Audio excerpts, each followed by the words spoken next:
So I'm so excited to chat with you. I chatted with you so long ago, like when the Yeah. Feeling Adventures of Sabrina first premiered. We featured Yeah. Ants on Shout on that. So it feels like a long time has passed, but not really. I We're like it's like, like I have loved y'all and the love that y'all have given me. Like, thank you so much. Like, yeah. yes, so Of so much. course, of Like, course. So like we love the show. So we were like, if she's in it, we're game. We're game. So I wanted to ask, because this is a little bit spoilery, but when you first joined the project, did you know you were going to be you or Joe's you when you first got cast? Like, did you know that? Could you see that Marianne would be the object of his affection for this third season? I did know, like they did tell me outright. And so like, yes, I was aware. Yeah, yeah, because I think it's so interesting because even though the first death at the beginning of the season is kind of drives a lot of the story, it's kind of like a pump fake too because we think that her character is going to be like that person throughout the season, Right. but then it's you. So how does it feel to like see these scripts and like wonder like what's gonna happen, and then like this is probably the season where the body count is the highest out of all of this season. So as an actor, how did you just feel like joining this show that has such this like cult like following and has such a big impact on pop culture right now? It was, I mean, I was a huge fan of the show before I got on it. So like it was really mind-blowing for me to get the call and to like, yeah, be able to be a part of it. And it's I was also just really excited for the way in which they were portraying my character in terms of this show, like that they weren't shying away from my race and like that Mhm. we're being actually very forward with it. Yeah, yeah, yeah. And the different sort of narrative that this season brings like was very exciting to me. Like Mhm. it takes on a different formula I think than the first two seasons, and like it was, yeah, it was like exciting to be a part of the twist essentially. Yeah. Yeah.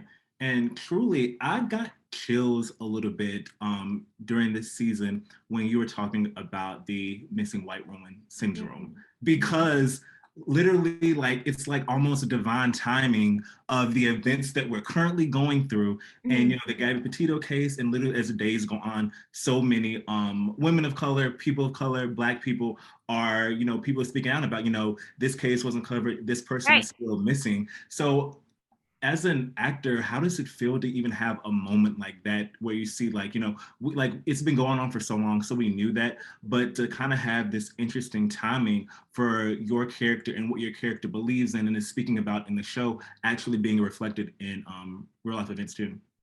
um I am, what's the word,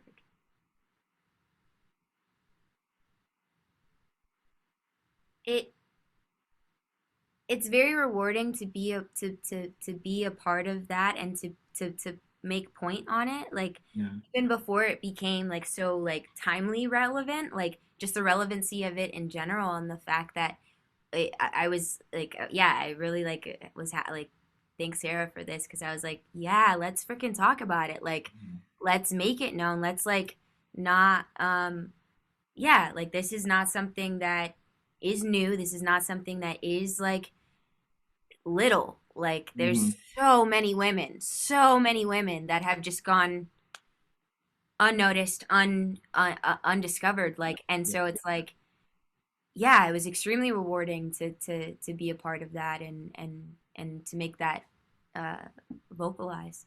Yeah, and also in a sense, you and Shalita are kind of like the final girls of you season three, and that's another, that's something else we can talk about too, because traditionally, the Black characters, specifically Black women, a lot of times do not last that long when in thrillers and horrors, and the whole time, like the scene when Love had like had like behind her back, I was like, oh my, I was like, not in front of her daughter, not in front of her daughter, or even when Shalita's character was trapped in the box. I Right. was like, don't let this happen. But then it was rewarding, kind of to use your word, it was rewarding to see that the Yeah. Black people can make it out. Yes, because it's like too, like it's like you always have those conversations like with your friends Mhm. and things when you watch like horror films and like the black person goes first and you like Yeah. that wouldn't have been what happened in real life, Yeah. like Yeah. we're smarter than that. Like, Yeah. and so yeah, like it was so great. So like yeah, like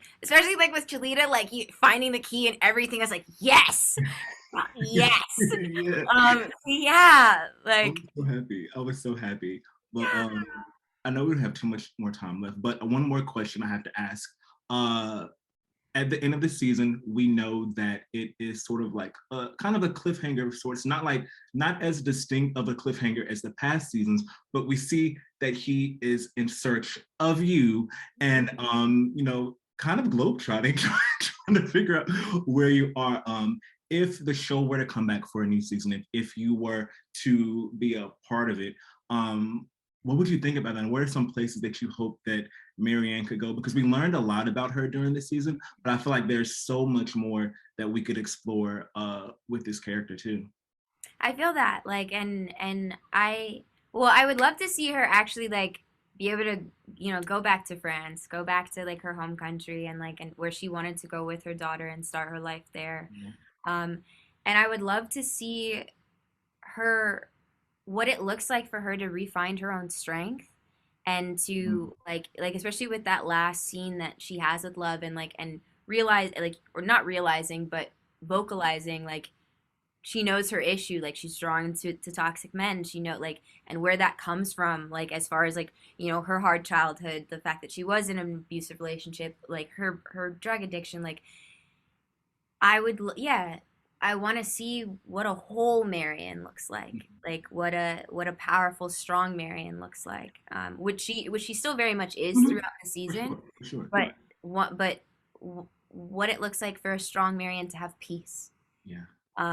and yeah, and I also just really secretly want her to like expose Joe somehow. Yeah, Like, yeah. like Yeah. yeah, That's the like whole reason. Like when I was seeing everything play out, I was just like, "Oh, I know that Marianne's not gonna die, but she's like just gonna let this happen. Like she's got a lot of fight in her, and I know at the end of the day exactly. she was gonna come out of it. So I was glad that that's kind of how the storyline played out. It was refreshing to see, and refreshing to see you in this. I know you kind of been in I guess this is one of the first major roles people will see you outside of YA and the teen Yeah, dramas. So I'm sure that's as an actor is refreshing to see that as well, and have to be someone who has like established career and a daughter and that yeah. sort of thing. So it's refreshing to see all of that as well. Thanks. Yeah, like it was awesome to be able like yeah, I loved like doing the YA fantasy stuff. It was fun, like but to be able to like yeah, be a real person and like and yeah, challenge my acting chops.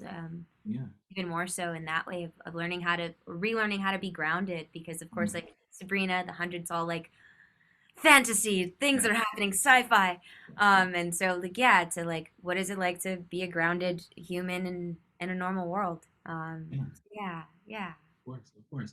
Well, thank you so much for your time. I enjoyed chatting with you, and I cannot wait for everyone to see you season 3. And congrats on this upcoming season launch. thank you so much Trey it's been Thank a you. pleasure talking to you Yes, as yes. well